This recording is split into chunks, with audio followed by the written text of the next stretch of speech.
ओम नमो भगवते वासुदेवाय। भगवते वासुदेवाय। ओम नमो भगवते वासुदेवाय। भगवते वासुदेवाय। ओम नमो भगवते वासुदेवाय।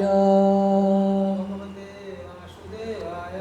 नारायणं नमस्कृत्य नारायणं नमस्कृत्य नरं चैव नरोत्तमं नरं चैव नरोत्तमं देवीं सरस्वतीं व्यासं देवीं सरस्वतीं व्यासं ततो जायमुदीरये।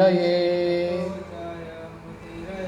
नष्टप्रायेषु अभद्रेषु नष्टप्रायेषु भद्रेषु नित्यं भागवतसेवया भागवतसेवया भगवती उत्तमश्लोके उत्तमश्लोके भक्तिर्भवति नैष्टिकी। भगवती नैष्टिकी। कृष्णाय वासुदेवाय कृष्णाय वासुदेवाय देवकी नन्दनाय च नन्दनाय च नन्दगोपकुमाराय गोपकुमाराय गोविन्दाय नमो नमः। गोविन्दाय नमो नमः। नमो पङ्कजनाभाय पङ्कजनाभाय नमो पङ्कजमालिने पङ्कजमालिने नमो पङ्कजनेत्राय पङ्कजनेत्राय नमस्ते पङ्कजाङ्ग्रये। पङ्कजाङ्ग्रये। हरे कृष्ण। टेक्स्ट 16। श्रुत्वा हरिस्तम अनर्धार्थितम अप्रमेयस चक्रायुध पतगराज भुजारिरूढ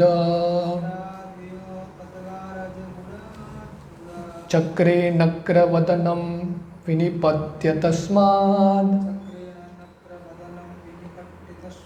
दष्टे प्रज्ञ भगवान् कृपयो जहार। Word to word. Shrutva, by hearing. Hari, the personality of Godhead. Tam, him. Anarra arthinam, one who is in need of help.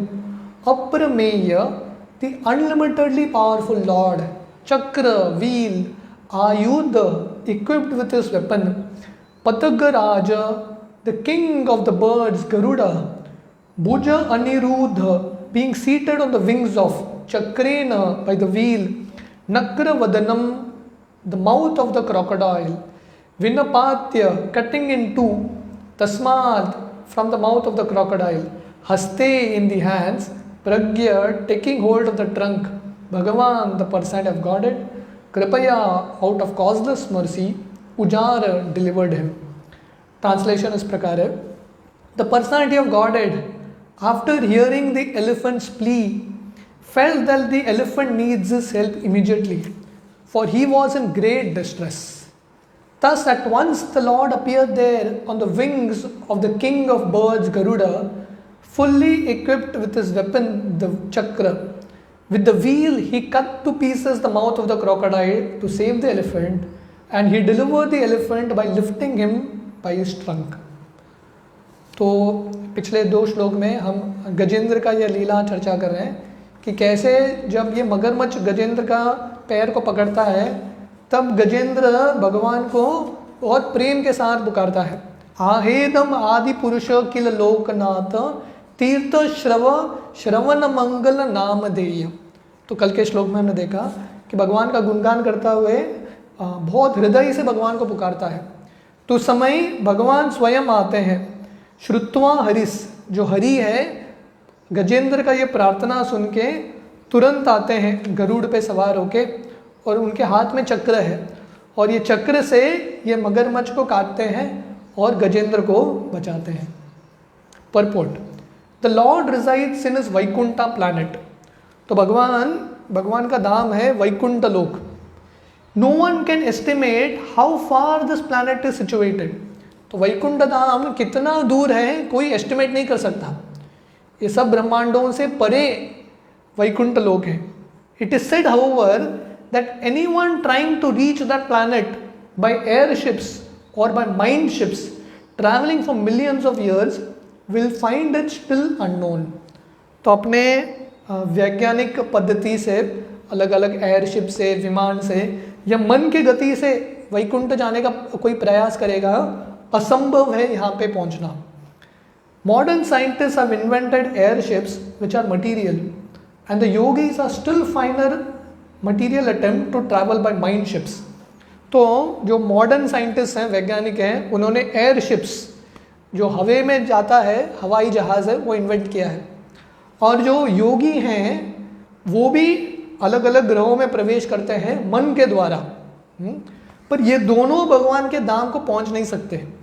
But neither the airship nor the mind ship can access the kingdom of God in the Vaikuntha loka situated far beyond the devotional sky. तो ये जो विमान है, airship है, या मन के गति से कोई प्रवाह करेगा, ट्रैवल करेगा, फिर भी वैकुंठ तक नहीं पहुंच सकता। Since this is the situation, how was it possible for the prayers of the elephant to be heard from such an unlimitedly distant place, and how could the Lord at once appear on the spot? तो imagine कीजिए, गजेंद्र ये भूलोक में है, ये ब्रह्मांड में है, और पुकार रहे भगवान को, और भगवान कहाँ पे है? वैकुंठ धाम में। और गजेंद्र का प्रार्थना तुरंत चला गया वहाँ पे, और भगवान इतना पूरा डिस्टेंस कवर करके आ गए। तो ये भगवान का प्रेम है अपने भक्तों के प्रति। भगवान ऐसे भक्तों का जो पुकार है तुरंत सुनते हैं। जैसे महाभारत में द्रौपदी की कहानी आती है। जब द्रौपदी का वस्त्रहरण हो रहा था, कृष्ण बैठे थे द्वारका में और द्रौपदी थी हस्तिनापुर में।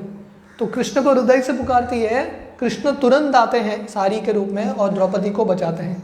तो इसलिए हालांकि भगवान वैकुंठ लोक में हैं, बहुत दूर, फिर भी हमेशा भक्तों के प्रार्थना को सुनते हैं। इसलिए गजेंद्र को भगवान के दर्शन के पहले वो भगवान के नामों का उच्चारण करता है। जब कोई प्रामाणिकता से, जैसे शिला प्रभुपाद ने हमको समझाया, as a child cries for the mother, जैसा बच्चा अपने माँ के लिए रोता है, वो भावना के साथ हम भगवान के हरि नाम को पुकारेंगे, भगवान तुरंत प्रकट होंगे। He will appear at once. These things can not be calculated by human imagination. कोई वैज्ञानिक सोचेगा, अरे इतना डिस्टेंस भगवान ने कैसे कवर किया तुरंत? भौतिक बुद्धि से हम समझ नहीं सकते। All this was possible by the unlimited power of the Lord, and therefore the Lord is described here as aprameya, for even the best human brain can estimate his powers and potencies. Sorry, the best human brain cannot even estimate his powers and potencies by mathematical calculation. इसलिए भगवान का एक नाम है अप्रमेय। अप्रमेय का मतलब है भगवान शक्तिशाली हैं और अपने बुद्धि से परे हैं। इसलिए हमारी बुद्धि से हम भगवान के लीलाओं को, कार्यों को समझने का प्रयास करेंगे, विफल होगा। The Lord can hear from such a distant place. He can eat from there. And he can appear simultaneously in all places at a moment's notice. तो भगवान वैकुंठ लोक में रहेंगे, पर भक्त पुकारेंगे, भगवान तुरंत आएंगे। भगवान विग्रहों के रूप में रहेंगे, पर भक्त जब अर्पण करते हैं भोग, भगवान उसको भी स्वीकार करते हैं। अंगानि यस्य सकलेन्द्रिय वृत्ति मंति, ब्रह्मा जी ब्रह्म संहिता में बोलते हैं, भगवान हर एक अंग से दूसरा अंग का कार्य कर सकते हैं। अगर हमको खाना है, मुंह से ही खा सकते हैं हम, पर भगवान अपने दृष्टि से भी खा सकते हैं। इसलिए भगवान ये जो प्रसाद भोग लगता है भगवान को, भगवान उसको भी स्वीकार करते हैं। Such is the omnipotency of the Lord. ये भगवान का शक्ति है। भगवान कौन सा भी कार्य संभव कर सकते हैं। तो इस तरह से भगवान हरि गजेंद्र को बचाने के लिए अवतार लेते हैं। टेक्स्ट 17, ज्ञायान गुणेर अव्रजो ही अदिते सुतानाम लोकाम विचक्रम इमाम यद अतादि यज्ञा क्षमाम वामेन वामनेन जग्रे त्रिपद चलेन याचनाम ऋते पति चरण प्रभुवीर न चाल्या। Word to word, Gyayan, the greatest, Gune by qualities, Avraja, transcendental. Api, although he is Aditeha of Aditi, Sutanam of all the sons known as Adityas, Lokan of the planets, Vichakrame surpassed Imam in this universe, Yat, one who, Atha, therefore, Adi Yagya, the personality of Godhead, Shamam, all the lands, Vamanena, in the incarnation of Vamana, Jagre, accepted, Tripada, 3 steps, Chalena, by pretension, Yanchna, begging, Rite, without, Pati Charan, passing over the right path, Prabhubhi, by authority, No, never to be, Chalya, to be bereft of. Translation: the Lord, although transcendental to all material modes, still surpassed all the qualities of the sons of Aditi, known as the Adityas. The Lord appeared as the youngest son of Aditi, and because he surpassed all the planets of the universe, he is the supreme person of Godhead. On the pretense of asking for a measurement of the 3 footsteps of land, he took away all the lands of Bali Maharaj. He asked simply because without begging, no authority can take one's rightful possessions. तो ये भगवान का अगला अवतार है वामन देव. तो जैसे श्रील प्रभुपाद ने पिछले श्लोक के तात्पर्य में बताया है, भगवान कुछ भी कार्य कर सकते हैं, भगवान के लिए कुछ भी चीज़ असंभव नहीं है. इसलिए भगवान आते हैं वामन देव के रूप में, अदिति का पुत्र बन के. अदिति से आदित्य, या जितने भी देवता अदिति से आते हैं, और जितने भी दैत्य हैं दिति से आते हैं. ये कश्यप मुनि के 2 पत्नियां थी, अदिति और दिति. तो दिति से दैत्य आते हैं, हिरण्यकशिपु इत्यादि, और अदिति से देवता आते हैं. पर एक समय ऐसा होता है कि बलि महाराज जो दैत्य हैं वो इंद्र को भी परास्त करके तीनों जगत के स्वामी बनते हैं. तो उस समय सब देवता अपने माँ के पास जाते हैं और माँ भगवान से प्रार्थना करती है अदिति, और अदिति का प्रार्थना सुनते हुए भगवान अदिति के गर्भ से वामन देव के रूप में आते हैं. The lord appeared as the youngest son of Aditi, सबसे छोटे पुत्र अदिति के. जो इंद्र बाकी देवता अदिति के पुत्र हैं, पर सबसे छोटे वामन देव, द स्मॉलेस्ट चाइल्ड. और भगवान जाते हैं ब्राह्मण के रूप में बलि महाराज के पास, on the pretence of asking measurement of 3 footsteps of land. तो यहाँ पे वर्णन आता है चलेन, बाई प्रिटेंशन. चलेने का मतलब है भगवान धोखा देते हैं बलि महाराज को. एक्चुअली किसके लिए जाते हैं? तीनों जगत वापस लेके देवताओं को देने के लिए जाते हैं, पर ब्राह्मण के रूप में जाते हैं और भिक्षा मांगते हैं. He simply asked because without begging no authority can take one rightful positions. तो इसलिए भिक्षुक के रूप में वामन देव जाते हैं और 3 पद से पूरे दुनिया को लांग लेते हैं. Purport: the history of Bali Maharaj and his charity to Vaman Dev is described in the 8th canto of Shrimad Bhagavatam. ये जो इतिहास है बलि महाराज और बलि महाराज को दान जो देते हैं वामन देव को, तो बलि महाराज हमारे सबसे बड़े महाजन हैं, क्योंकि आत्मनिवेदन वो सिखाते हैं हमको कैसे सब कुछ भगवान को समर्पित करना है. सब कुछ दे देते हैं बलि महाराज. हालांकि बलि महाराज को पता था जब वामन देव आ रहे थे, उसी समय उनके गुरु शुक्राचार्य बोलते हैं ये ब्राह्मण नहीं है, ये विष्णु है, तुमको धोखा देने के लिए आया है. फिर भी बलि महाराज को लगता है ठीक है, भगवान को कुछ देने का अवसर आया है, धोखा भी चलेगा, मैं सब कुछ समर्पित करूँगा. तो ये जो पूरा इतिहास है विस्तार से 8वें स्कंद में आता है. Bali Maharaj conquered all the planets of the universe by rightful position. तो बलि महाराज के पास इतना शक्ति था कि उन्होंने तीनों जगत को कॉन्कर कर लिया. तो एक्चुअली 8वें स्कंद में वर्णन आता है बलि महाराज को इतना शक्ति कैसे मिलता है. वो अपने गुरु को सम्मान देते हैं, शुक्राचार्य को. और इंद्र अपना पद कैसे खोता है, क्योंकि इंद्र अपने गुरु बृहस्पति को सम्मान नहीं देता, इसलिए सब खो लेता है. और बलि महाराज पूरे जगत के स्वामी बनते हैं. A king can conquer other kings by strength and such position is considered to be rightful. तो एक राजा अपने शक्ति से दूसरे राज्य को आक्रमण करके विजयी प्राप्त कर सकता है. सो बलि महाराज possessed all the lands of the universe and he happened to be charitably disposed towards the brahmanas. तो बलि महाराज तीनों लोकों के स्वामी हैं, फिर भी ब्राह्मणों को दान देते थे। तो ये खासियत है, जितना भी बड़ा असुर हो, दैत्य हो, हर एक व्यक्ति के पास इतना तो बेसिक ट्रेनिंग था वैदिक कल्चर में, ब्राह्मणों को दान देना, कोई भी हो। हम जानते हैं महाभारत में कृष्ण लीला में जरासंध के बारे में आता है, जरासंध भी दान देता था।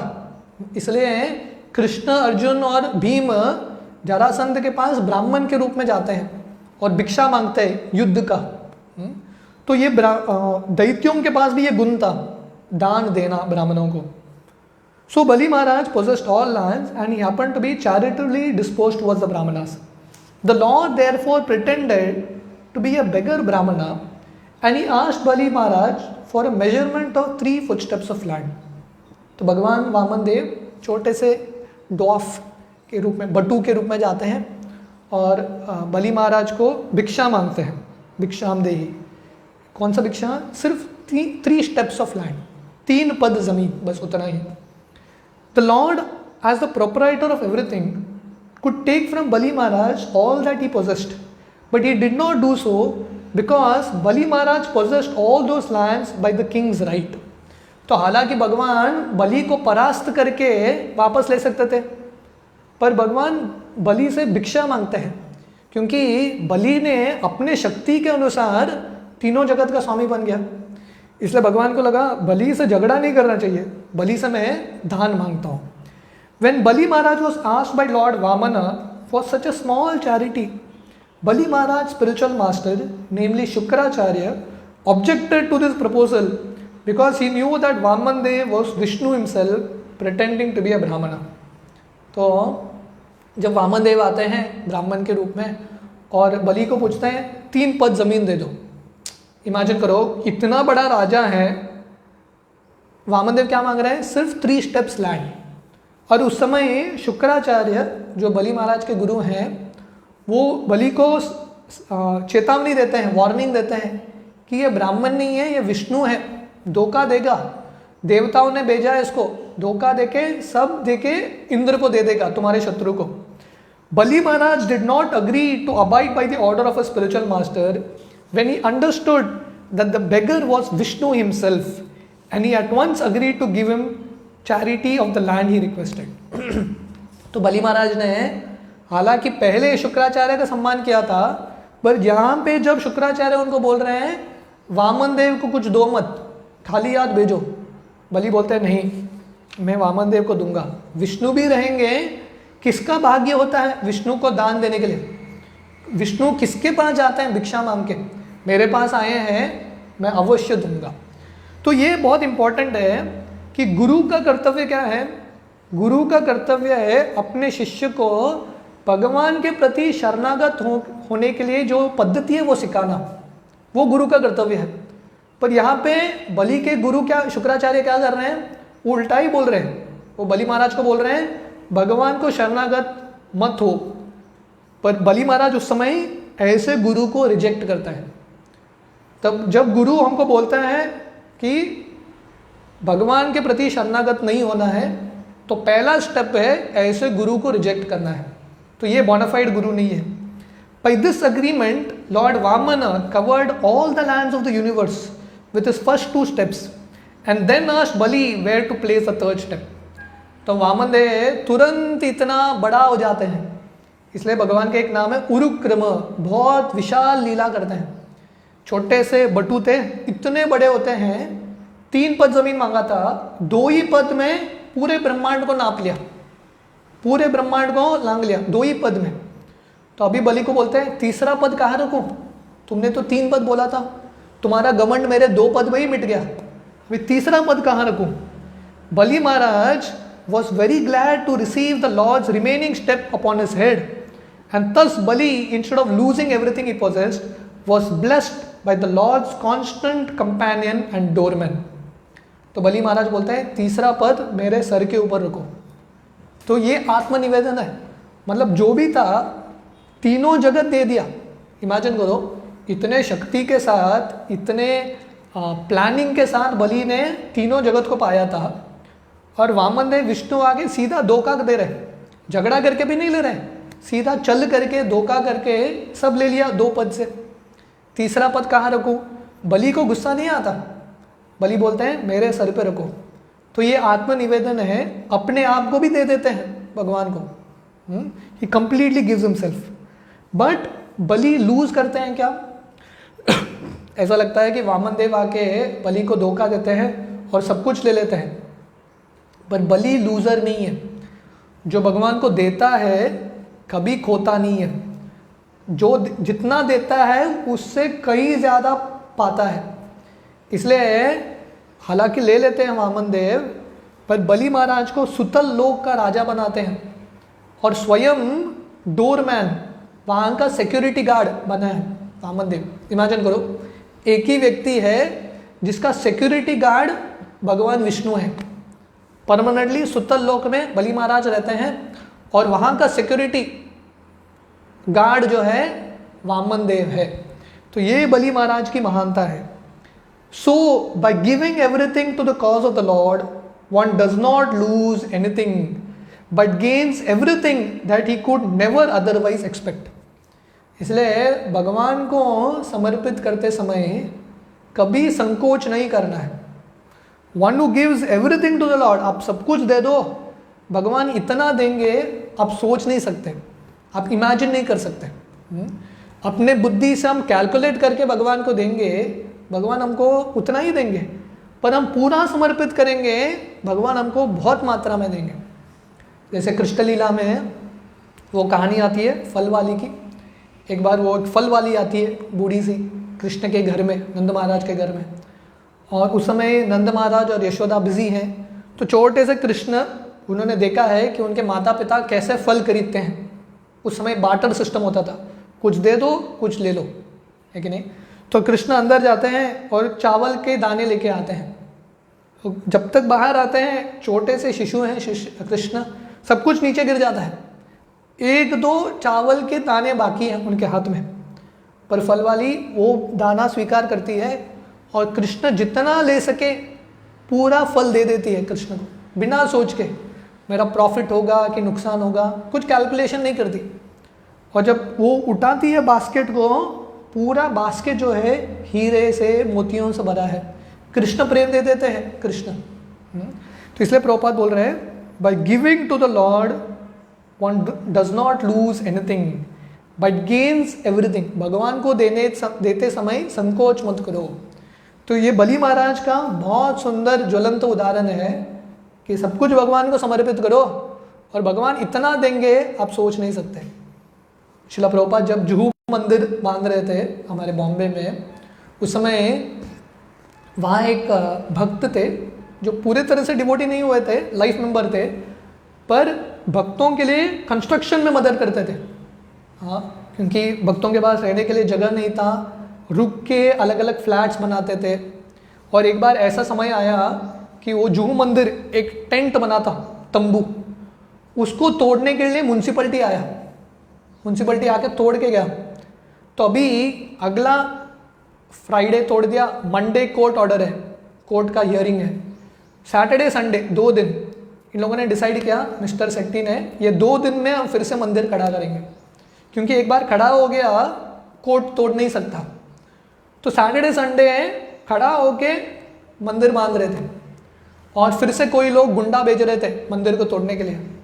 मिस्टर शेट्टी गन लेके खड़े थे उधर, बोले मेरे गन में बुलेट है, जो आएगा उसको मैं मार दूंगा। ऐसा करके उन्होंने कंस्ट्रक्शन किया। तो शिला प्रभुपाद इतने खुश हो गए, क्योंकि अपना जिंदगी दाव पे लगाया, रिस्क लेते हुए, इतना मेहनत करते हुए, भक्तों के लिए घर, भगवान के लिए एक मंदिर। तो प्रभुपाद बोले आप यहाँ पे भगवान के लिए और भक्तों के लिए घर बांधो, आपका घर उधर बन रहा है गोलोक वृंदावन में। तो कहने का मतलब है जो भी हम भगवान को देते हैं, भगवान बहुत मात्रा में देते हैं। So that is the example of Bali Maharaj. अगला जो श्लोक बलि महाराज का ही अगला श्लोक है, विल रीड टेक्स्ट 18 ऑल्सो। नार्तो बलेर अयम उरुक्रम पाद शौचम आपाशिका धृतवतो विबुधाधिपत्यम यो वै प्रतिश्रुतं ऋतेन चिकीर्षदन्यन् आत्मानम अंग मनसा हरये बिमेने. What word? No, never. Artha of any value in comparison with. Bale by strength. Ayam this. Urukrama pada shaucham. The water washed from the feet of the personality of Godhead. Apa water. Shika dhritavata of one who has kept it on his head. Vibhuta adhipatyam, supremacy over the kingdom of the demigods. Yeah, one who, why certainly, pratishutam was duly promised. Ritena, besides that, chikirsat tried for, anyat anything else. Atmanam, even his personal body, anga or narada, manasa within his mind, haraye unto the Lord, abhimene dedicated. Translation is prakar hai. Bali Maharaj, who put on his head the water washed from the lotus feet of the Lord, did not think of anything besides this promise, in spite of being forbidden by spiritual master. The king dedicated his own personal body to fulfill the measurement of the Lord's third step. For such a personality, even the kingdom of heaven, which was conquered by his strength, was of no value. तो ब्रह्मा जी, ये श्लोक कौन बोल रहे हैं? ब्रह्मा जी कर रहे हैं बलि महाराज का गुणगान, नारद मुनि को बता रहे हैं, हे नारद, बलि महाराज ने भगवान का जो चरण कमल अपने सर पे धारण किया और जो चरणामृत है, जब वामन देव का जो नाखून ये ब्रह्मांड के आवरण को भेदता है, उससे विरजा नदी आती है और वो गंगा बह के आती है और वो चरणामृत बलि महाराज के सर पे धारण करते हैं बलि महाराज. हालांकि उनके गुरु महाराज ने बोला था, शुक्राचार्य ने बोला था, भगवान को शरणागत मत हो जाओ, पर बलि महाराज ने कुछ सोचा नहीं, did not think of anything. इसलिए जब भगवान के प्रति शरणागत होने का अवसर आए, सोचना नहीं है. इसलिए कृष्ण क्या बोलते हैं गीता में, सर्वधर्मान परित्यज्य माम एकम शरणम व्रज अहम त्वाम सर्व पापेभ्यो मोक्षयिष्यामि मा शुचः. कृष्ण का जब बुलावा आता है तब हमको सोचना नहीं है, हेजिटेट नहीं होना है, शरणागत होना है. तो कृष्ण बोलते हैं माँ शुचः, डरो मत, जो भी अब तक मेरे पास आया है मेरा शरणागत लेने के लिए, बहुत पाके ही गया है, कोई भी लूजर नहीं हुआ है. इसलिए जब कृष्ण वो बांसुरी बजाते हैं अर्धरात्रि में, सब गोपियां छोड़ के जाते हैं. They did not think of anything else. कुछ सोचते नहीं है, अरे घर में क्या होगा, लोग क्या सोचेंगे, हम जाएंगे वापस लोग मुझे लेंगे नहीं तो क्या होगा, कृष्ण भी स्वीकार नहीं करेंगे, यहाँ पे भी नहीं, व्हाट विल बी एग्जिस्टेंस, मेरा अस्तित्व क्या होगा. गोपियाँ सोचते नहीं हैं. इमेजिन करो उस समय 5000 साल पहले संस्कृत इतना था, कोई भी नौजवान स्त्री अर्धरात्रि को बाहर नहीं जाती थी, पर ये सब गए. They didn't think of anything else. वही भागवतम कृष्ण लीला में वर्णन आता है, ब्राह्मण की पत्नियां जब कृष्ण के पास जाते हैं भोग लेके, वो सोच नहीं रहे हैं हमारे पति हमको स्वीकार करेंगे कि नहीं वापस. He did not think of anything else. वैसे ही बलि महाराज कुछ सोच नहीं रहे, भगवान धोखा देंगे, क्या होगा, मैंने इतना राज्य इकट्ठा किया है, इतने मेहनत से सब कुछ लेके जाएंगे भगवान. He did not think about anything. बल्कि बलि महाराज ने अपना शरीर भी दे दिया. मानस देहो गेहो जो किच मोर अर्पिलु तुवा पदे नंद किशोर. सब कुछ दे दिया बलि महाराज ने, अपना शरीर भी दे दिया. और ऐसे जो व्यक्ति हैं, ब्रह्मा जी गुणगान कर रहे हैं, ऐसे जो व्यक्ति जो पूर्ण तरह से भगवान को समर्पित होता है, उसके लिए ये भौतिक दुनिया स्वर्ग क्या चीज़ है, कुछ वैल्यू नहीं है, नो वैल्यू. क्योंकि उसको सबसे मूल्यवान हीरा मिला है, उसके सामने ये कांच का टुकड़ा, ये भौतिक दुनिया का आनंद कुछ भी नहीं है, तुरंत त्यागने के लिए तैयार है. तो इसका जो तात्पर्य है, श्रील प्रभुपाद बहुत एक्सटेसी में आके बहुत बड़ा तात्पर्य दे रहे हैं, वो हम कल सुबह पढ़ेंगे. हरे कृष्णा.